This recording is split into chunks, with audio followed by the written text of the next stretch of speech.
Welcome to the Bible in the News. This past month, the Republican candidacy contender for U.S. presidential elections, Mike Huckabee, has made several bold statements about Israel.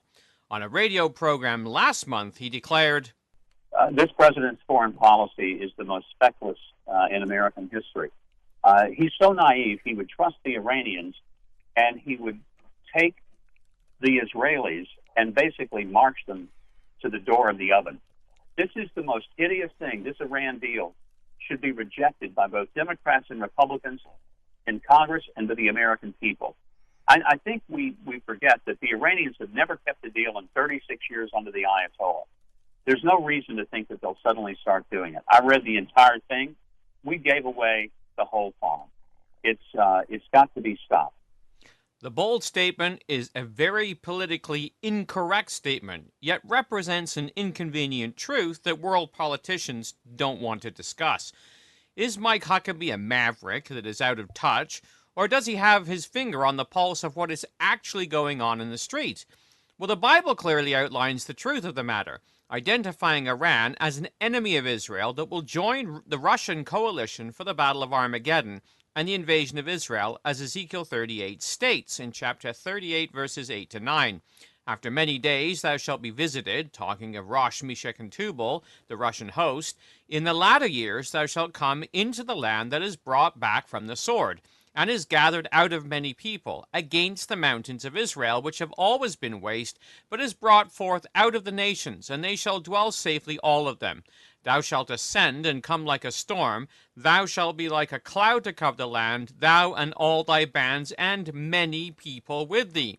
Well, who are the many people that join this party? We read in verse 5 that Persia, or Iran, Ethiopia, and Libya are with them, all of them with shield and helmet.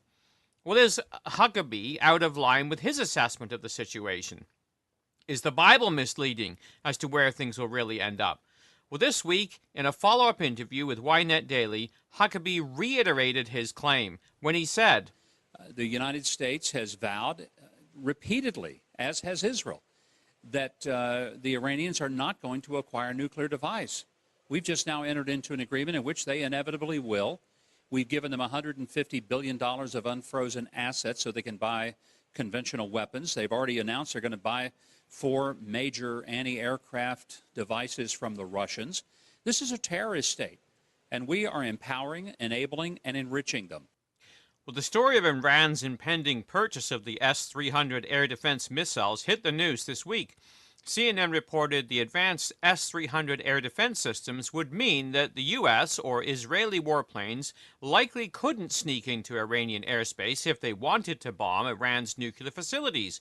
Bombing the S-300 radar and missiles first would give the Iranians a warning that an attack would be on the way.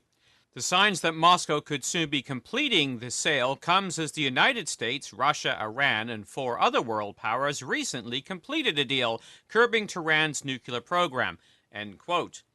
Well, the scriptures identify the target area of the Russian coalition as being the mountains of Israel. The prophet Joel identifies the area of interest as being Judah and Jerusalem. We read in Joel chapter 3, verses 1 to 2, For behold, in those days and in that time, when I shall bring again the captivity of Judah and Jerusalem, which happened in 1967, I will also gather all nations, and will bring them down into the valley of Jehoshaphat, and will plead with them there for my people, and for my heritage Israel, whom they have scattered among the nations, and parted my land.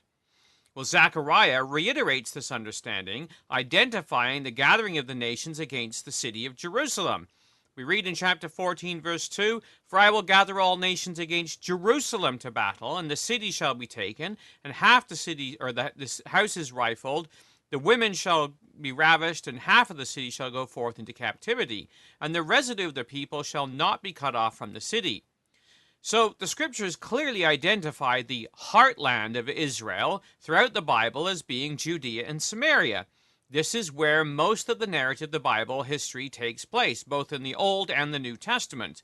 The prophets identify it as the area of controversy in the time of the end. This geographical area was also spotlighted this week due to Mike Huckabee's trip to Israel, when he visited Shiloh and made the following statement reported by the Jerusalem Post.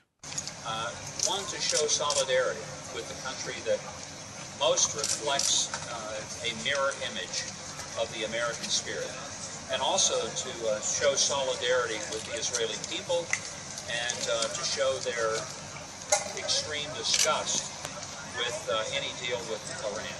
Once again, I would think that if you're going to visit Israel, you should visit all of Israel, and that would include Judea and Samaria.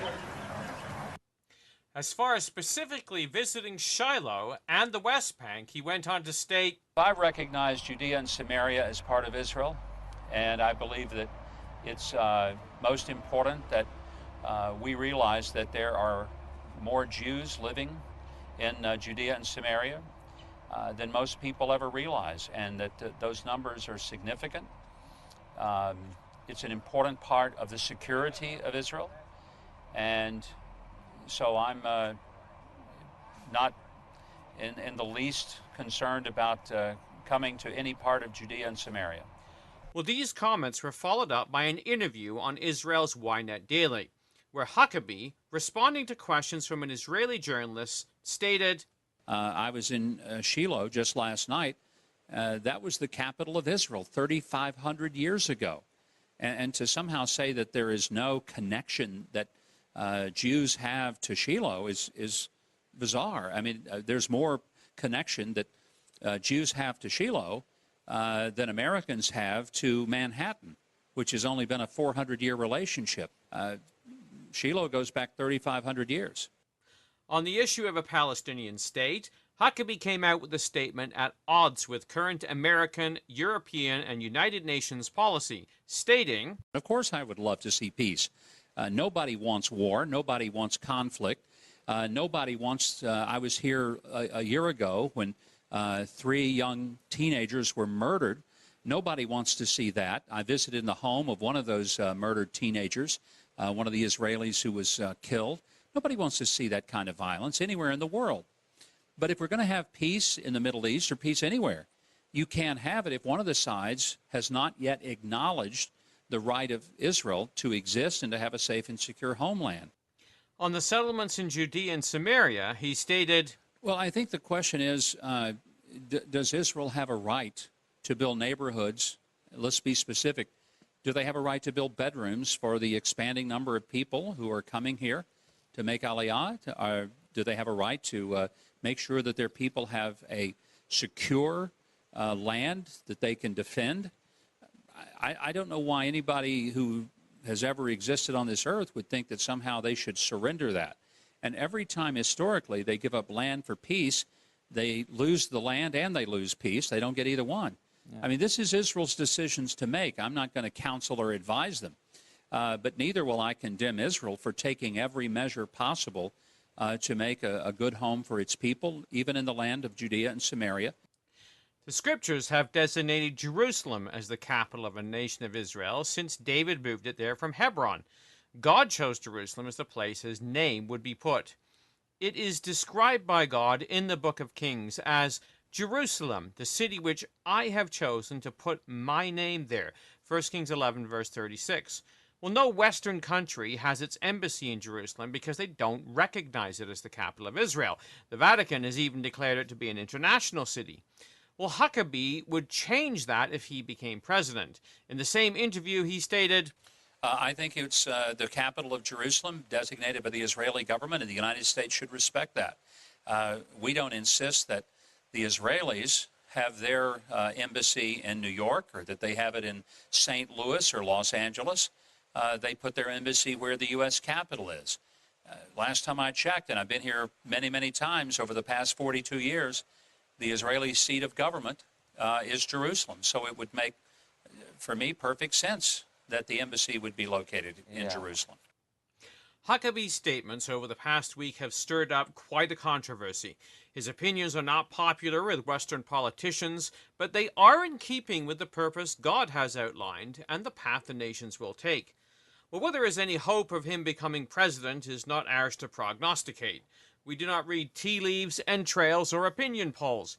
We firmly believe that it is the Most High that ruleth in the kingdom of men, giving it to whomsoever he will, and setting up over it the basest of men, as we read in Daniel 4, verse 17. Who the Almighty will set up in America, and why, is yet to be seen. What we do know is that the issues of the Bible have been brought into the news once again.